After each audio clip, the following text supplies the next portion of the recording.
Before we begin, the information provided is for general educational purposes only and is not intended as medical advice. It does not replace consultant with a qualified healthcare professional. If you have a medical concern, diagnosis, or treatment question, you should consult your physician or another licensed healthcare provider. And our next guest up tonight, Mr. Omar Hakim, is in the house. How are you doing, Omar? I am great. How are you, April? I'm fabulous, man. So great to see you. We were talking off camera here a little bit about your cool setup there in New Jersey. Yeah. Tell us a little bit about where you're at there today. Well, this is my personal recording studio. This is the live room. And this drum set that you see behind me is my most recent Pearl Reference 1 drum set, which I absolutely love. In fact, there's a really fun video that I did with Corey Wong. There was like an unveiling of the kit, and when I played the kit, it just blew my mind. I was like, I have to have this kit. It's so wonderful. I've loved Pearl kits. I got my first Pearl kit in 2001, Master Custom, and Nice. I just love it. And it's a fusion kit. Yep, And I just yep. love the smaller drums. I noticed on one of the recordings I was watching of you recently, it seemed like you were Yes. playing something that looked like it might have even been an 18. Is that right? Yeah, when I'm doing these acoustic trio gigs, I've been using 20s. 20. Okay. Gotcha. Yeah, just to get a slightly lower voice out of the bass drum. Yeah. But this is really fun, and I do a lot of remote sessions.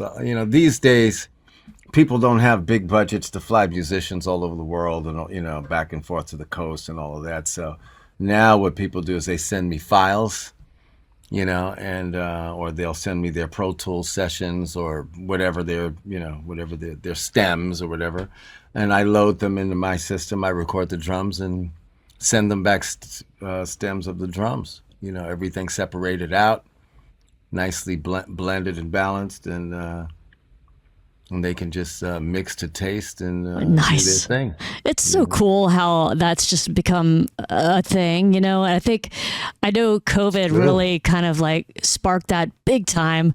I don't know if you were doing it a lot before that as well, but I know after COVID and during COVID, that sparked the show, for example, and many kind of, online things and being able to do business online as opposed to in person. So that's just really cool. I'm sure that's opened up a lot more opportunities too, because if you're not able to like travel somewhere or you could do it on your own time, then it's a lot Yeah, easier for you, yeah. right? Yeah, it's true. And oddly for me, this kind of technological revolution was right up my alley because I was actually an engineer as a teenager. I was kind of an apprentice under an engineer who was the chief engineer at the Hit Factory in New York City. And it was another buddy of mine who was also an engineer that was like my sensei or my guru of engineering, Mr. Fountain Jones, who was also one of Stevie Wonder's engineers as a kid. So there were a few of us that were kind of already interested in engineering, home recording in the 80s, before it was like a fad to, like there, back then it cost a whole lot of money to buy a 16-track tape deck or a 24-track tape deck. There were a few companies out that were making 8-track reel-to-reel machines, 4-track cassette machines, 8-track Right. cassette The machines. Tatscam, I think it was. Tascam. There Yeah. was another company called Fostex. So that whole home recording, sort of semi-pro recording thing started happening like in the early 80s. And then, and at the same time, MIDI and sequencing also started happening, and then the integration of both of those technologies. So it was an interesting time for me because I basically grew with it. I was there at the beginning, and I've been growing with it ever since. So it's been a real trip. That reminds me of something I knew about you, and that is back around that time in the 80s. A lot of people started using drum machines, and I know a lot of us were a little bit freaked out by that. I remember a friend of mine was like, yeah, well, it's just easier if we could do it on a drum machine. But fortunately, he let me program it so it could still be essentially what I would have played. Right. But it sounds like you didn't run away from that. You kind of ran to it, right? Well, it was a matter of survival. Right? You know what I mean? It's Yeah, like, yeah. You it's can't like, beat them, join them kind of if you thing. can't beat them, join them. I was like, I think I better go to. There was a music store on 48th Street Uh-huh. in New York City. 48th Street between 6th and 7th Avenue in New York City was what we called Music Row, and there was Manny's Music and Sam Ash and Rudy's Guitars and all of these different music stores. And Manny's was the hang. So during those days, so I remember I need to take my butt over to Manny's and invest in a Lindrum machine, and then I need to reprint all my cards, and I need to add to the card drums and drum programmer. Nice. Yeah, you like jumped right in the middle of that. It's just You have smart. to. Yeah. I was only 19, 20, 21 years old. Yeah. I couldn't go out like that. Yeah. Yeah. I'm just getting started. Yeah, yeah, come on, right?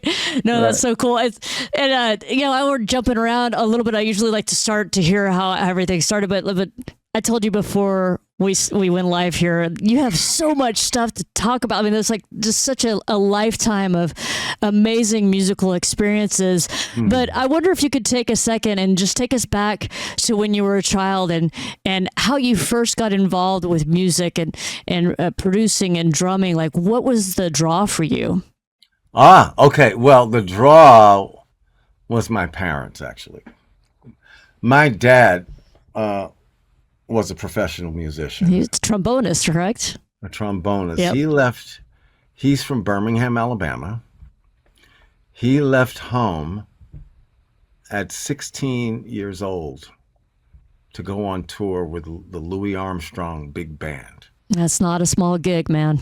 It's not a small gig, so that means that he was very talented. So the story goes that he was one of 7 kids.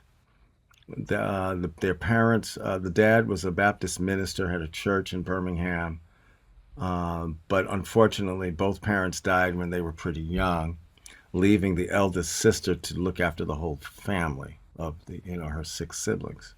So of course, if one of them decided to bail, she was like, "Great, one less mouth for me to deal with." You know, Guess that's you true. know, and the story goes that he loved Louis Armstrong, so he goes to the show and he has his horn, and it's one of those fantasy, the trombone player got sick and there's a kid in the audience with a trombone and Louis is like, "Can you read music?" Blah blah blah blah da da da da, and he got up on stage and the rest is history. Wow. And that was extremely inspirational to you, no doubt. Well, because he went on after that not only to play with Louis, but to play with Duke Ellington and Count Basie. He was part of because he was born in like 1925, right? So that's really the big band era when you think about it. You know what I mean? So by the time I was born in the late 50s, he had his own band. And my first gigs were with him. It's so cool. I started playing. I got interested in the drums around 5 or 6. Love it. I started playing pro with him at 10. No way. It's so amazing. Yeah, he was like, "Okay, you're good enough. You're in the band now. Rehearsals after school." Wow. I was like, "Whoa, okay." What kind of kit were you playing on at that time? I was playing on a little kit. Well, he purchased for me this really cool Ludwig. The model was called the Festival snare drum. It was a 5x14 black lacquer snare drum, which I still have to this day. I kept it all these years. So smart. That's so smart. I love that.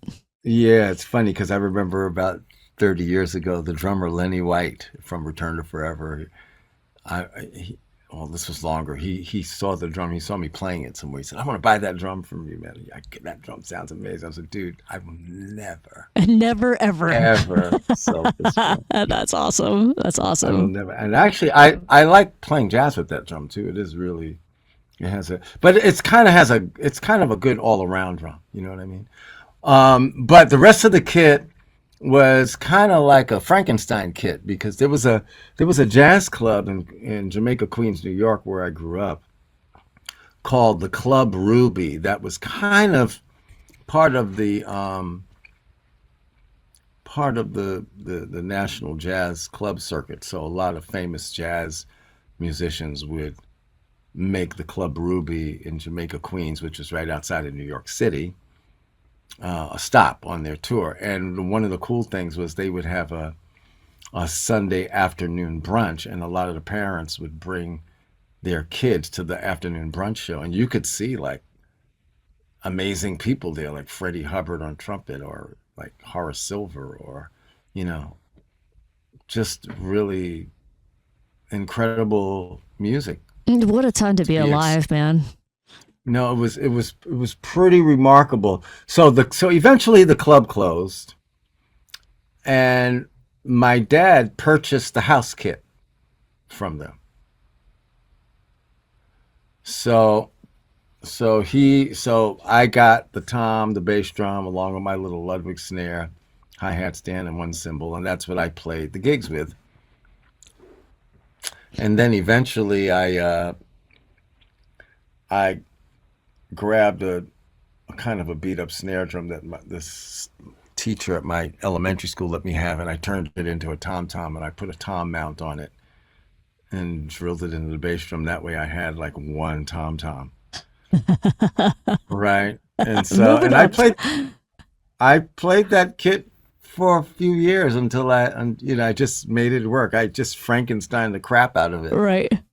until it it just exploded into splinters and sawdust. And and then I eventually the my next kit was a Ludwig kit that we got out of the bylines in Long Island. So yeah, so early on I was playing Ludwig drums a lot. That's Then cool. I got my first brand new Ludwig drum set around 73, 74. Uh-huh. 5-piece kit. I was really proud of that kit. So, Omar, when you first got behind a drum set, was it just something that just felt just totally natural to you? Oddly, it really did. And actually, what I forgot to tell you was how the whole thing started, because it actually started off as a holiday gift. We would go to my father's brother's house every Christmas for the family dinner, to hang with all the cousins and just have a great time. And and somebody purchased a toy drum for me, and so I opened up the box, they put it around my neck, and they said I just started playing some marching cadence that I heard on television, but it didn't sound uh like I had played it for the first time. They were like, they were kind of looking at me like, well, how do you know how to do that? So I guess it was just one of those natural things. It seems like just even watching you play, it just seems like an extension of yourself. Mm. You know? Yeah, it is. I love it. It's a lot of fun, and I love the dance of drumming. Because when drumming and when music feels good, there's that dance part of it, that the flow part of it, you know what I mean? That Yeah. propels the music a certain way. Right. Right. And that's kind of what I'm always looking for, at least. Right. And the dynamics that you have, and I mean Yes. how that affects your soul almost. Mm. Anybody listening, it's like it just comes right Oh yeah, through. Love it. so important. Yeah, yeah. So okay, so that's how you got it all started, and some of the kits Hmm. that you started out in. What about producing and engineering, how did that get rolling for you? Well, when I was 15, I met this really interesting keyboard player in my neighborhood named Denzel Miller. And Denzel became sort of a mentor to me. In fact, he was the first guy to take me on a tour of the United States at age 15 years old. That's awesome. Summer of 74. So he says, not many people can say that, Omar. Tour no, of it was pretty wild. Yeah, 15. Remember, I had been playing pro from 10, so I was already 5 years in. Right? This is like old hat. So in his mind, he was like, the kid sounds pretty good. I think he can handle this gig. And I was pretty like, whoa, okay. I was like, but you're going to have to ask my mom and dad. Right? you got to come ask my mom and dad. Yeah. So that's awesome. So he did. He came over. And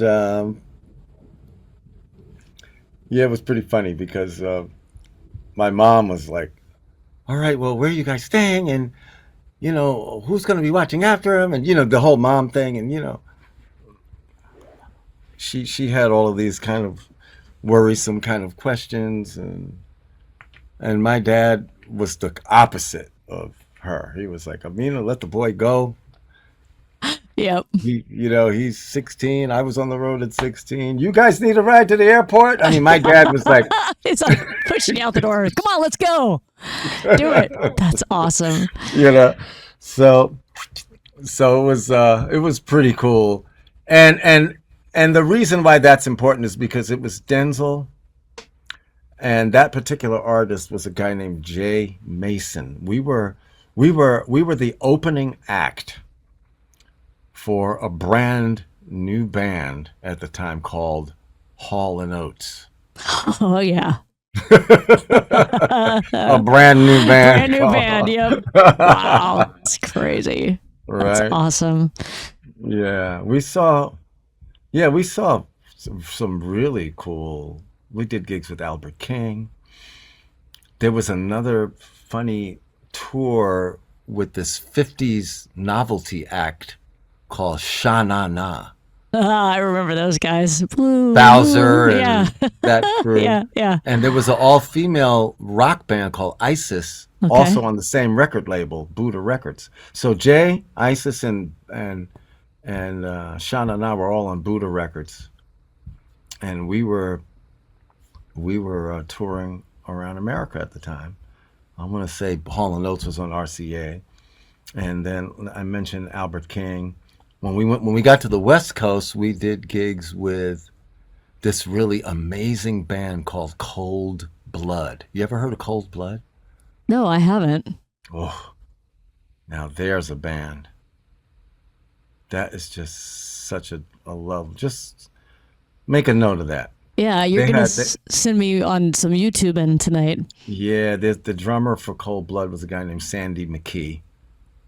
And there's a drum solo on a song called Shop Talk that you have to hear. Shop Talk by Cold Blood. By Cold Blood. I got you. And the album is called Sisyphus.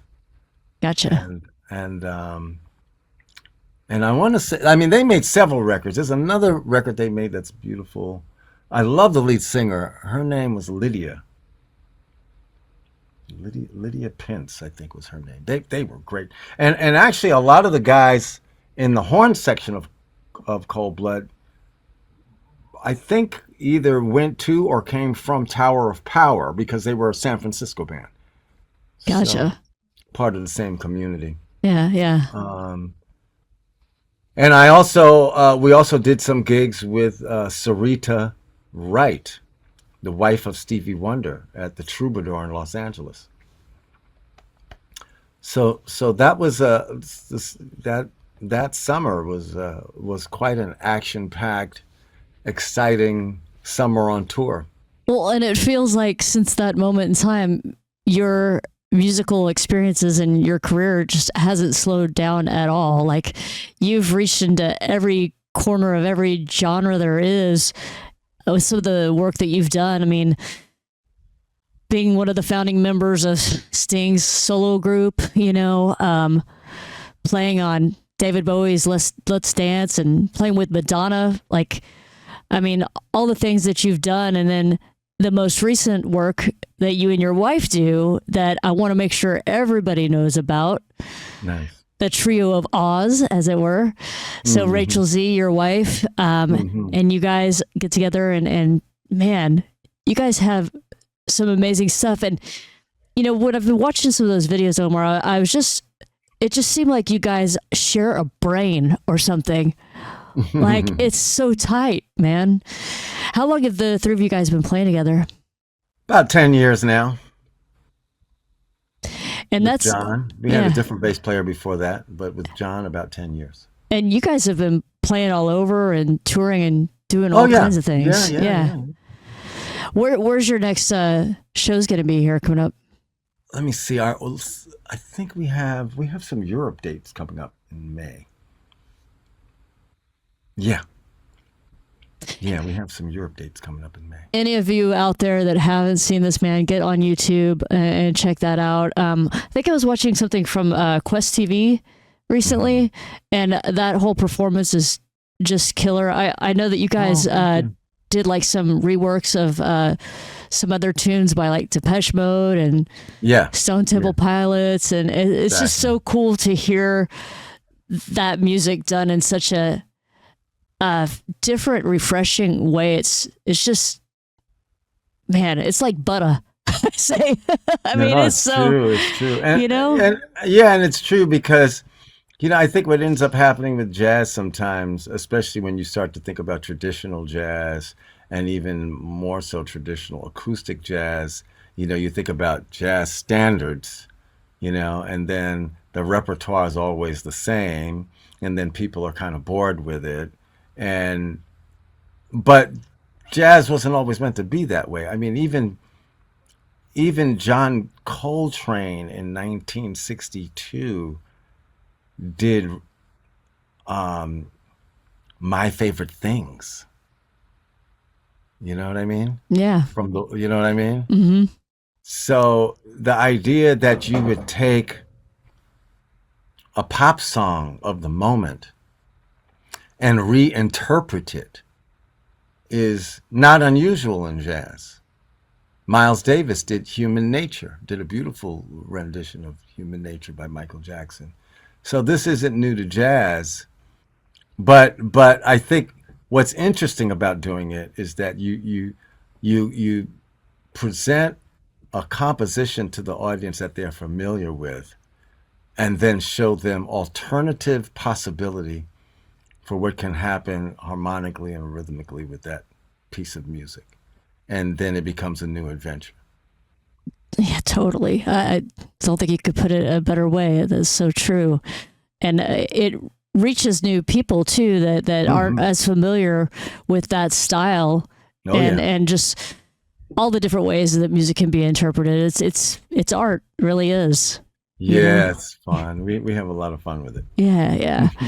So, Omar, I had several drummers that I spoke with in advance who were going to be joining and watching tonight. And I said, hey, be sure to send me your questions for Omar so I can sneak them in this evening. And one of the questions that I got was about your time playing with David Bowie. People were very curious what it was like working with him.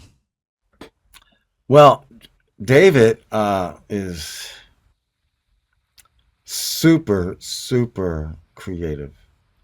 And what I really enjoyed about working with David most was that, unlike a lot of famous pop stars who normally in the studio wait for the producer to record the rhythm track, and then when all the musicians leave, they kick everybody out, and then they go in the vocal booth and they sing their lead vocal kind of all by themselves with the producers and the engineer, right? Not David. David was like, Niall, Bob Clearmountain, we need to set me up a mic out in the studio with the guys. I'm singing with the band. That's awesome.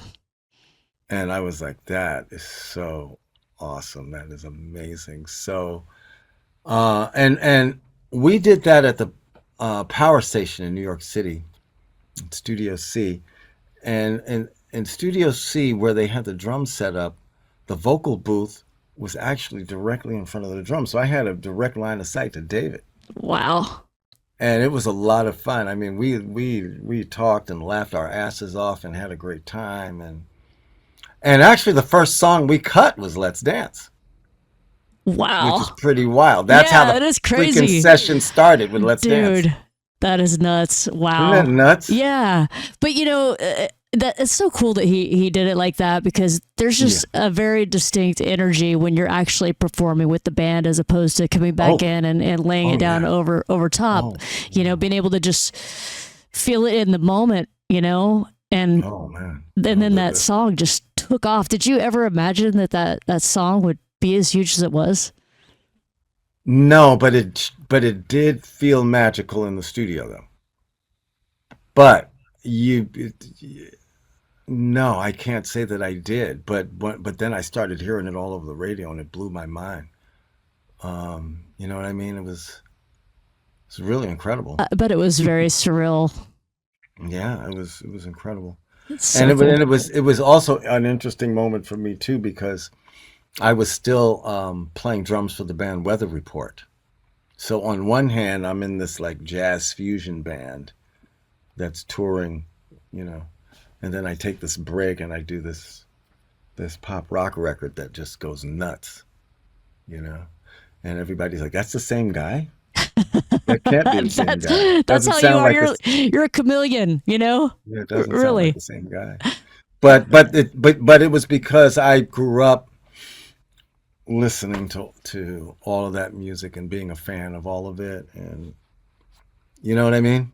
It's just like, Yeah, it's fun for me. absolutely. And it's so cool that you love what you do, so you never work a day in your life, right? Right on. That's true. Got another question here. This is from Ryan Martin, who's a drummer out of Dallas, Texas. Okay. He says that he's curious how it was playing for Madonna, how they rehearsed and worked up everything. He said you sounded amazing. Okay, so Madonna gets the award for the hardest working artist in show business, at least in terms of the ones that I've worked with. Her rehearsal schedule was bordering on brutal. She was no joke. Yeah. And we would rehearse like 5 days a week, 8 hours a day. Yeah. The music, the show. But that was just the band. She would get up in the morning, do her run. She would be at the dancer rehearsal. I don't know what time they got there, 8 or 9 in the morning. And then she would leave the dancer rehearsal around 2 or 3 in the afternoon, and then come to the band rehearsal and stay with us until about 8 at night. Wow. So the band would go like 12 to 8. She would go whatever time she would go, and then come to us for the second half. And the concept was they would work out stuff in the dance rehearsal. She would show us stuff at the band rehearsal. We would work up things. If we stumbled on some cool ideas of Phil's, she would record them, take them back to the dance rehearsal, and she would choreograph things to what we played. Wow. And so what was starting to happen was the show was kind of evolving very organically over a 3-month period. And we rehearsed that first big tour I did with her was called The Girly Show. Mm-hmm. And we rehearsed for 3 months for that tour. 5 days a week, 8 hours a day. And it got really amazingly tight. And then at the end, just when I thought we were good, she added a 6th day of rehearsal. Dang. I was like, you gotta be kidding me. I need to do some laundry or something. Or We were talking off screen earlier about how do you stay so fit, and that's how. That's how. Right? There it is. So, but Madonna's a genius. Madonna is a visionary. She she's really smart. A lot of the funny kind of kooky stuff that she does. You have to pay attention to the twinkle in her eye. You know what I mean? Because she knows what she's doing. But that make no mistake about it, she's a genius. That's so cool. Do you think playing with her was when you played for the largest crowd you've ever played with? The largest crowds I've ever played with was when did I play with? No, with Sting actually. Sting, and when we did the thing with Sting, because I joined Madonna's band in like 92, 93, and I joined Sting's band in 85, and we played a gig in Tokyo with the band Foreigner in this huge, I don't know whether it was arena or a giant field. There were like 40,000 people there. So that was one of the biggest gigs. However, what I will say though, the largest gig, I have to take that back. The largest gig I ever played was with Madonna, because she played the soccer stadium in Rio, which I want to say was well over 100. Yeah, I think that was like around 150,000 people. Yes, I'm So spacing out right crazy. now. I'm Yeah, but spacing out. I mean, what a problem to have to try to work to figure out which was your biggest. I mean, you've had so many big shows, man, and 150,000 That's a lot Madonna, of people. yeah, Rio. Yeah, no, That's she's crazy. I can't even imagine what that sounds like. I mean, I know you probably got ears in and everything else, but do you remember being able to hear that crowd through everything? I would presume Oh yeah, so, right? yeah. I didn't back on the Madonna tour. I didn't use in-ears. Really? No, I didn't need to use in-ears Wow. in that I can't tour. even imagine what that roar of the crowd must have been like, that many people. Yeah, I mean the way the drums were set up and the way the stage was designed, I was in enough of an acoustic bubble where I could hear everything really well. And so I just needed some vocals and a few things in my monitors, and I could kind of just hear the drums acoustically. Like I learned over the years to save my hearing to not run my monitors super loud. A lot of people run their monitors super loud. They get off stage and their ears are ringing. And for me, what I always do is I'll play the kit, monitors off. And sometimes you're in a room with a high ceiling, or it's outdoors and it's super high, and the bass drum gets lost, or maybe the toms disappear, but you can hear the cymbals and the snare fine. So what I always tell the engineer, just give me some kick and toms. I don't need cymbals, I don't need hi-hat, I don't need snare. Give me in the speakers what I can't hear naturally, and that way Smart. I don't create this weird sort of threshold of pain, Yeah. and then I have to add the bass player and the guitar player. If I look over to the right and I see the keyboard player playing and I can hear him, and I can hear him loud and clear, I don't need him in the monitor. I can hear him. Right. The bass player's right next to me. I hear him great. I don't need him. But the guitar player, he's over there. I can't hear him. Give me a little guitar in my monitor, right? And if there's two guitar players, one on the left and one on the right, what I'll do is I'll have the monitor engineer pan them. So this guy's over here, this guy's over here. That way, whoever's playing, I know. It's like I can localize where people are. You know what I mean? And It's so, really and smart to be, that's if it's, as long as you've been doing this and starting so young, to be so aware of your hearing, and how important that is. Because I mean, I grew up in the 80s, so we all just kept turning it up and up and up and up. oof. It's just Oh, blowing me our ears too. out, Oh, me too. and I had. it's so important. You don't think about, like, we were talking earlier about how, drumming is a sport and you have to stay in shape for it, but your Yeah, ears are just as important as everything else, because without that, what do absolutely, you have, absolutely, right? absolutely. Yeah. It's the truth. Yeah. And our records, like the Trio of Oz and the projects that I'm doing now with the Sonic Boom Squad band and all of those things, those are records that I record and mix here myself. So, so Do you ever find when you're doing the sessions alone there that are you able to have a high level of discipline for timelines and things like that? Are you just like, okay, I got to get this done by this time, or do you kind of just relaxing, do it as you can, or how do you find it works for you? Well, what do you mean, in the context of my own project or for somebody else? Like in the context of the Trio of Oz, for example, do you kind of just do it when it hits you, or do you set timelines for yourself? I think for us, it's like we need to write music, or we need to kind of identify repertoire. I think that the moment we write and identify repertoire, then it moves fast. Yeah.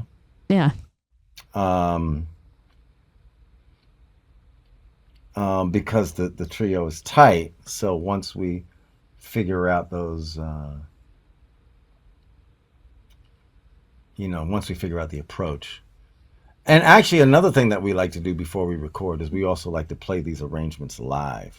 Cool. A lot of the stuff that we record, we play it live first. That's super cool. There's something about trying it out in front of an audience that right away what works and what doesn't work. Yeah.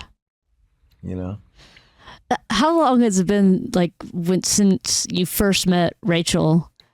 And tell me about that and being able to play together. Well, I met Rachel 20 years before we got married. I met her in the late 80s. But we didn't connect until 2009. So isn't that crazy? That is crazy. And what was the first time you guys jammed together? The first time we jammed together, some recording sessions in New York City in the 80s and 90s, because we're both doing record dates and stuff. So I would see her from time to time in studios.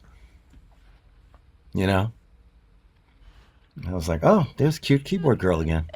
And she's amazing too. Oh my God. I was like, ooh. Yeah. All right. So was it pretty natural for you guys to put together a project together, and it just seemed like something y'all had to do, and that connection supposed to be? No, it didn't quite happen like that. It was like she had already had a trio project going. When we got together in 2009, she had a record to do for a label in Japan called Pony Canyon. And the drummer on the album was the wonderful Marcus Gilmore. You know Marcus Gilmore? I've heard the name before. He is the nephew of the great Roy Haynes. Gotcha. And something happened there. I think it was he wasn't available to record the whole album. He was only available for a few days of recording, and he had to go on tour with someone. So she kind of asked me if I could help her record the rest of the record because she was on a deadline with Pony Canyon. And I said, sure. I said, why don't you come by my studio? Not this studio. I had a different studio at the time. And I can help you finish the record, no problem. Right? And so that's how it happened.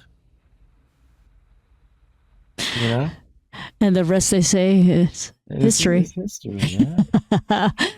Omar, I just noticed the time, and our show is about 30 minutes per guest, and I was like, oh crap. But something really important I wanted to ask you is, okay. Like I said, we've got a lot of drummers watching the show that tune in, and I'm sure that they would love a couple of your best pieces of advice for them as budding musicians. Best pieces of advice.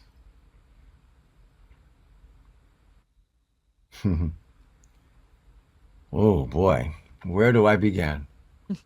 It could be a couple or three or four. Yeah, right.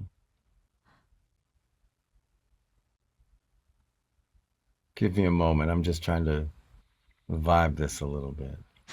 It's all good, man. We get to look at you there and your cool drum set in the background. I'm like I mesmerized love by it that. all. I love that kid. It's so awesome. It looks Sounds beautiful. so good. It really I does bet it sound good. does. It really sounds incredible. Um,